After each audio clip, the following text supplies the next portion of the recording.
Hello there. Alright, we have another race report.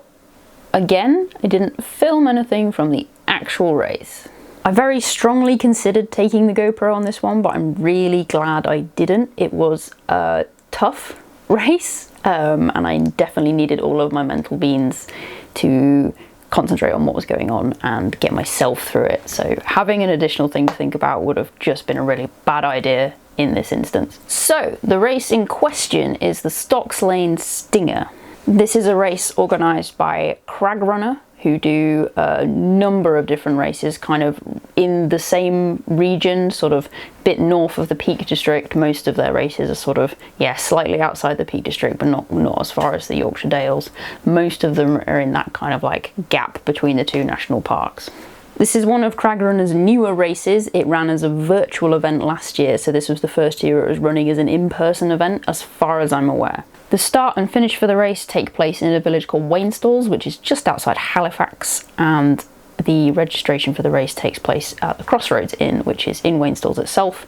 The route takes you away from the village of Wainstalls, through the Ludden Valley, and back up through into the village. This is not a fell race, it is mostly on road, albeit very quiet country roads with some sections of trail. The standout feature of the race is that there is a absolutely disgusting, roughly 2 kilometers of ascent up Stocks Lane, hence the name of the race, and this takes place right at the end of the race after you've already run 8 kilometers. The first 8k of the race is a net downhill overall, but there are some smaller ascents over the course of it, but it is this just really big hill that takes you all the way back up to the start that really makes this a bit of a killer, and yeah, it was tough, I think, for everybody who took part.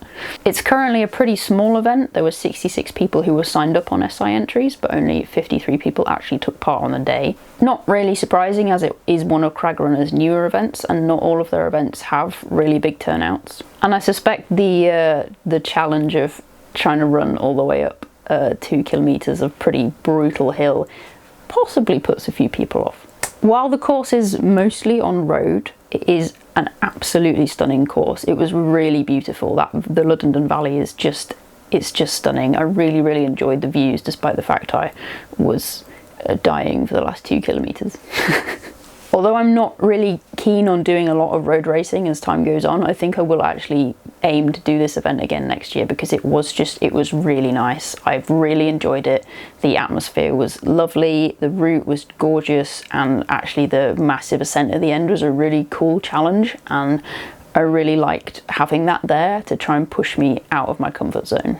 It wasn't a closed road event, so you did have to avoid the odd car, but they're really quiet, narrow country roads, so they're not really roads that anybody can drive down particularly quickly anyway, and usually you can see the cars coming from far enough away that there's plenty of warning to get out of the way. And the road was wide enough for us to not really have to slow down that much at any point that a car did appear.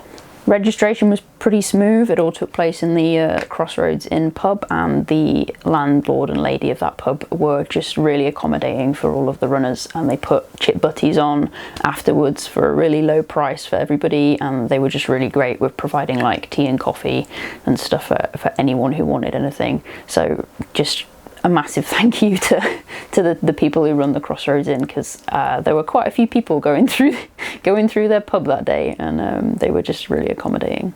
In terms of how my race went personally, I kind of had a bit of a loose plan that I was trying to stick to, and I did pretty much stick to it, so I'm really happy that I didn't sort of deviate from it immediately, which I have a horrible habit of doing with just even runs, not even races. Sometimes I just end up going out too quickly and then ruin everything.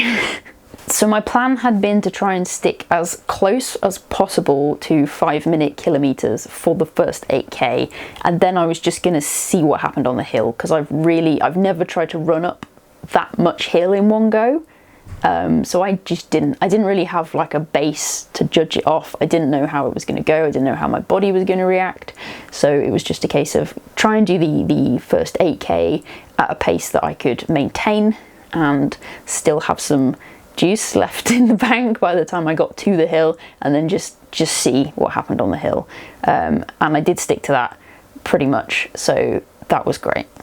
My splits weren't completely even. I did manage to sort of duck under 5 minutes a kilometre for a couple of them, and there was 1 kilometre where I was significantly over 5 minutes a kilometre, and that was mostly because the old stitch returned with a vengeance, and that was not ideal and pretty painful. So I did have to slow down a bit just because the stitch got really bad, but thankfully not too long. I managed to run through it somehow. I'm not sure why it went away quicker this time than it did for the previous race where it was a problem. But anyway, I ran through it and it just kind of like subsided to a dull pain for the rest of the race. This was at about 4 kilometers in as well.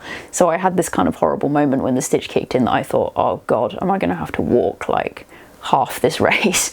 But thankfully I did run through it, and it subsided enough that I could just ignore it, and then it didn't really get any worse. So that was, all things considered, about the best outcome I could have hoped for, I think.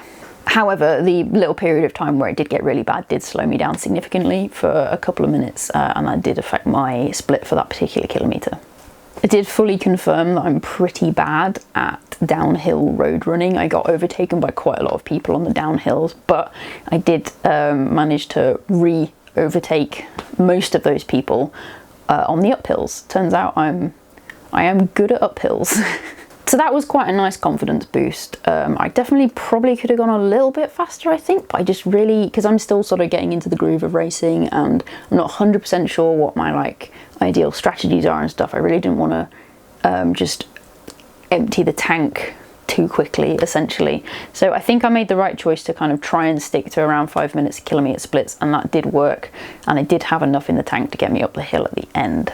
My ideal goal for the hill was to try and run the whole of it, albeit slowly. I didn't quite manage to run all of it, so I did have to slow down and power hike for probably, there were 2 or 3 little sections of the uphill at the end that I did end up power hiking, but I had a good power hike. I was quite pleased with the walking pace that I managed to do for that.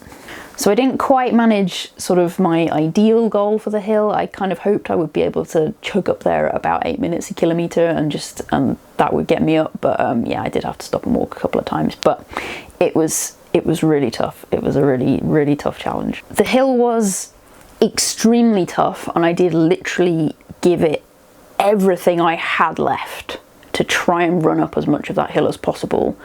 And I did try, and when it sort of levels out a little bit more in the lead up to the finish line, and I did try and like put a bit of extra speed in. At that point I didn't really have it in the tank. It didn't feel like I did anyway, but I somehow pulled a bit of extra speed from somewhere, and I did cross the finish line looking an absolute state. I definitely felt like I was going to throw up. I was staggering, and the poor marshal on the finish line was pretty much just like, yeah, can you come sit over here please so I can keep an eye on you. I did recover pretty quickly. I do bounce back from stuff quite fast, but yeah, it was a little bit concerning. I probably looked definitely like I was going to pass out or something when I crossed the finish line. It was a lot of effort that I put into that last bit. So there's definitely possibly some more endurance work needed on hills there, but I was probably one of the few people in the slower half of the entrant pool who actually ran most of the hill. Most people did just walk it and ran like really little bits of it.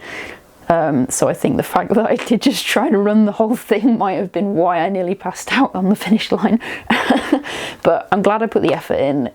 It did sort of indicate that I am able to put that effort in and really dig deep and find it from somewhere.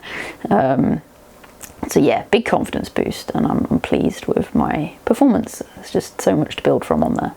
The route worked out at 10.6 kilometers roughly overall, and my time was 1 hour and 54 seconds. I came 36th out of 53. So obviously still in the slower half of the field, but it was my 3rd fastest ever 10k time on a course with a really tough hill at the end. So I'm pretty pleased with that personally.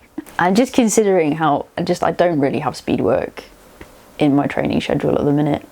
So to be able to put out a kind of time like that on what was a fairly tough course, yeah, it's a big confidence boost. I was really pleased, and I'm just really pleased with like my level of fitness at the minute and the base that I'm kind of laying down. Like there's so much positive stuff for me to work on from here, and getting some, once my strength training progresses a bit and I get some speed work in and build my mileage up, I think some good stuff could happen, and I'm really looking forward to seeing how my times improve. And yeah, I'm just excited, just very excited. I am going to continue to use this year to sort of basically keep testing the waters with races. I'm just going to try a few different races, just get into a kind of a groove of it, get into a rhythm and how I react in different situations and the kind of strategies that work best for me, because I don't have a ton of experience in distance racing.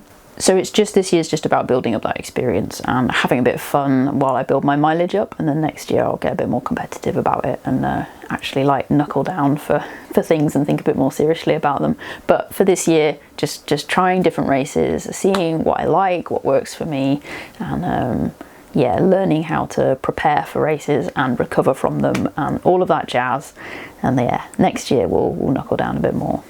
Okay, so that was just a quick overview of the race and how it went. It was a really good event. I really enjoyed it, and I would actually highly recommend anybody looking out for it next year. It's such a lovely route, and they're just such nice crag runners, just seem to be such nice organisers. It was great. I really enjoyed it. I have basically no complaints at all. So yeah, keep an eye out for the Stocks Lanes Stinger on your calendars for next year, because it's a good event. Thank you very much for watching. Over the next few weeks there will be a bit more actual trail running content on the channel. I've got some long runs planned, and I'll be going away to the Howgill Fells for a week, so I'm gonna get a couple of trail fell runs done there, which I'm really excited about. But there'll definitely be videos of those coming up over the next few weeks, so look out for that. And might actually get some wild camping in finally. So yeah, keep your eyes out for stuff like that, and I'm just trying to get back on the content train a little bit, get out and about now that my schedule's sort of leveling out a little bit more. But yeah, thank you very much for watching. Be sure to like the video, hit subscribe if you want to catch more content on the channel, and check back at some of my past videos to see the kind of stuff that goes on here. But yeah, cheers, and I will catch you next time.